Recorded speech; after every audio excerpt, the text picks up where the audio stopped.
Yes, we're Downsizing good. home or business can be stressful for you, your family, and loved ones. Whether you are moving to a smaller home as an empty nester, an older adult in need of assistance, or due to divorce, the process is often overwhelming.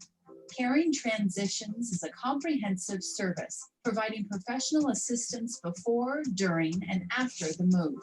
As the nation's largest professional resource for household liquidation and relocation, our trained and certified employees manage every aspect of a pending move as we meticulously plan, execute, and monitor your project.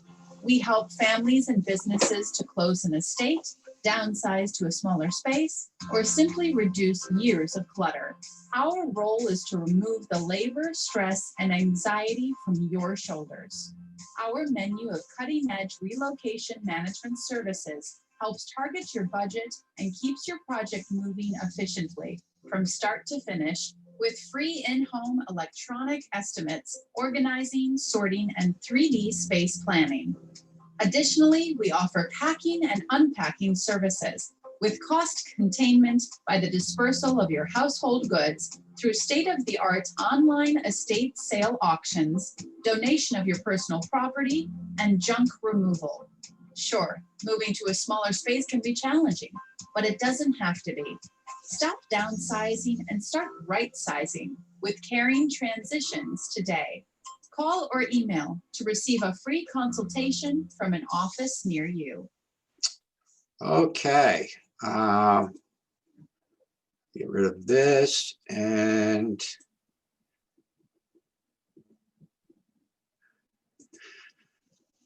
so I want to show you some. I think that one of the most important things, at least in my mind, is that our employees, that we're all W-2 employees, and they are trained, certified. I mean, I think that the operative word here is trustworthy.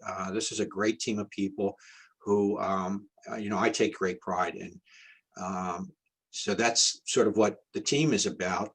And of course, our job, as stated in the video, is to mitigate the stress associated with moving. And the question is, how do I begin? You guys can still hear me, right? Mm-hmm. Okay. So we've all got drawers full of stuff. We can all probably recognize that. We've got closets that who knows what's back there in the corner anymore. Clothes that we probably haven't worn in years. We've got a garage that used to hold 2 cars and is just filled with stuff. And we don't even want to think about the basement and the attic and all the stuff that's accumulated there. When it comes time to put that house on the market, all this stuff has got to be gone. It's got to be getting rid of. And one question we have is, where did all that stuff come from? I like this cartoon. I think this sort of summarizes it. Why are you keeping that? Well, I don't know, someday it'll be good, right? So where did it all come from? Well, remember back many years, there was this young couple in love. They got married, they bought a house, bought a home, and they started to raise a family. And over the years, the house, it became full of memories. It became, you know, the sewing machine that my mother taught me how to sew on, china, dishware, glassware. We have a cookie jar for each of the grandchildren, have their own cookie jar. And we've got furniture and we've got memories. So a house full of memories and also a house filled with stuff. What the next couple of pictures is all the same basement.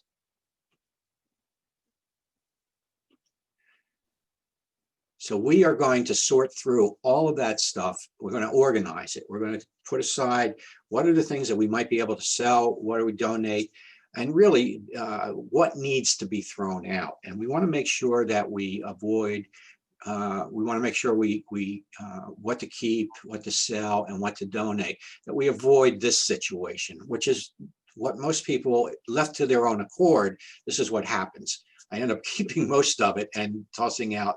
And really, quite the opposite has got to occur. So here's what it kind of looks like. So living room. There's, as you can see, there's a lot of things in that beautiful living room, and a lot of really nice things. Another view of that same living room. We've got, furniture, we've got beautiful lamps, etc. We, in about 2 weeks, will turn that living room into that. A bedroom that really isn't being used anymore, if other than to just hold stuff that otherwise we don't know where to put it. And again, that has to become that. This is for with the objective of getting this house on the market. That becomes that. And as you can see, this is a fairly organized house. It's not a house with a lot of clutter, relatively speaking, but there's still a lot of things involved. All those things something has to be done with them to reach that stage. That's where the realtor wants the house to look like when they put it on the market.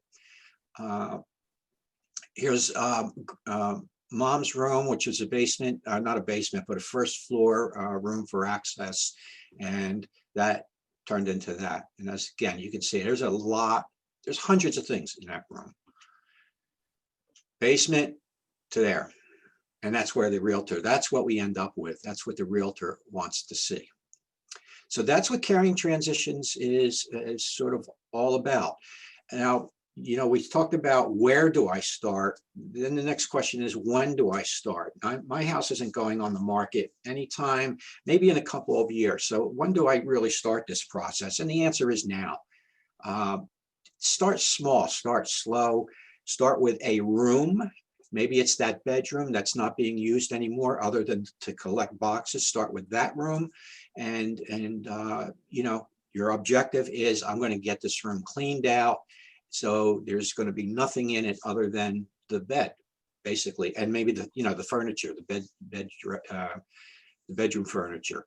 So start there, and then work your way through it. That gives you the time, and you can do it at a pace that's not sort of stressful to you. So that's what we are about. That's our website, and we do. First step is a in-home consultation. We sort of have to assess the situation, determine what are we working with here, and then we do a custom plan for depending on the circumstances. Any questions? What age is considered senior? Good question. Good question. Well, I hate to say it. I'm 70. And so I guess I'm a senior, but I don't feel like a senior. So, it's all relative, I guess. But really, in seriousness, we're talking about probably above 80. Folks that are 80, they may be just, again, downsizing, moving to from a 5-bedroom, 2-story house. And it's the second floor that usually creates the incentive to get that house sold, because one of the folks can't manage the stairs anymore or get down into the basement. So they're moving into a condo, or they're moving into assisted living, etc.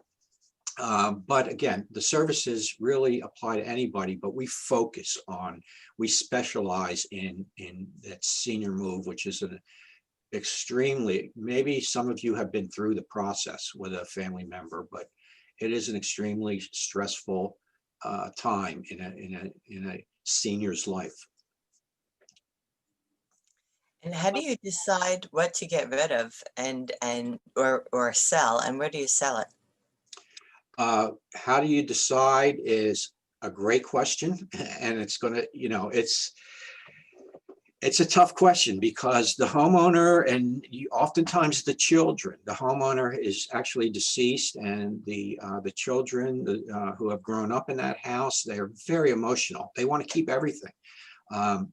So we have to talk them through that process is all. It's like Dennis said, you got to get rid of the cat. It's kind of the same thing. We have to talk them through the process, and where we sell it, we do estate sales. We do, for the last couple of months, there really hasn't been any estate sales. It's been all online auctions. So those auctions are national in scope. Thousands of people will see the things that you have for sale. And it's starting to, with more frequency, we're starting to do, I've got a couple, one actually that I have to prepare for today, and then another one this weekend. The actual estate sale is so, people are more willing to get back into that, where people are actually going to be coming into their home, but we manage that process. We keep we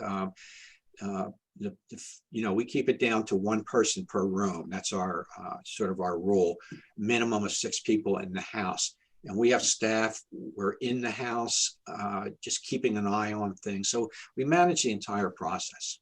And then also Facebook, Craigslist, various interest groups. So we do a lot of advertising.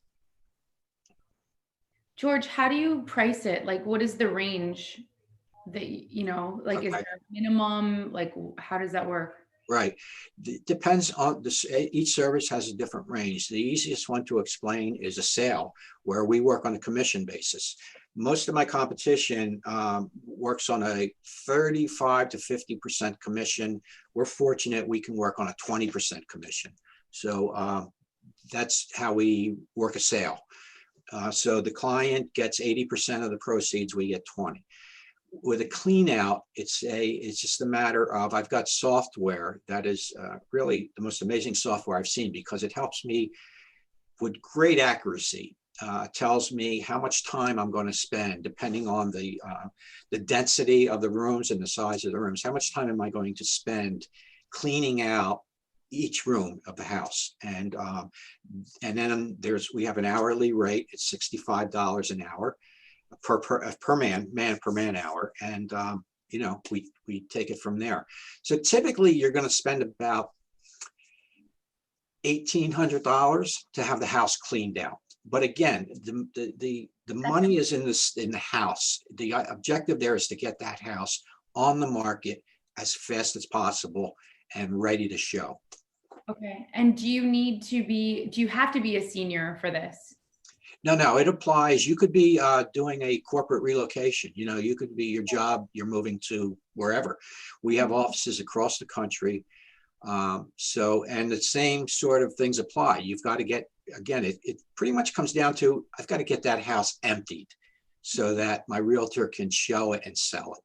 Okay. And that's, so the same sort of services apply. On the senior side, it becomes, there's more of I got to find a word to use for this. There's more of some sort of a psychological piece to it that comes into play that might not doesn't apply typically when, some 35-year-old is moving from New Jersey to Colorado because of a job relocation. Awesome. Thank you. And George, how much do you find people recover through the online auctions and things? Does that really drive down the cost? It does, but there's a big but here. This is one of the harder parts too. I really have to carefully spend time with the client. I have one situation right now which sort of explains it. The owner has a beautiful, just amazing, beautiful wooden dining room table with 2 leaves, 8 chairs. It's just absolutely gorgeous. They bought it about 45 years ago. And she has all these memories of, just the memories of having dinner with the family, the holidays. And she has maintained that table. It almost looks brand new. It's just incredibly beautiful. I can't give it away. And the struggle is that they know that they spent, however, $4,000 on the table. And when I spend $4,000 on that table, I want to get some money. I want to get $1,000, $1,500. It's worth it, right? Unfortunately, it's only worth what the market will bear. So there are items that we think are going to get a lot more money than and they end up getting, a quarter of that price. And then there's the other side of the coin. There are things that we don't think are going to bring in a lot of money, and surprise, surprise, somebody bids this crazy high number on them. So to answer your question, Dennis, we try our best to worst case scenario, to at least break even. I don't want that sale to cost the client anything. So that's my objective. Perfect. Any other questions, anyone? All right. Appreciate your time.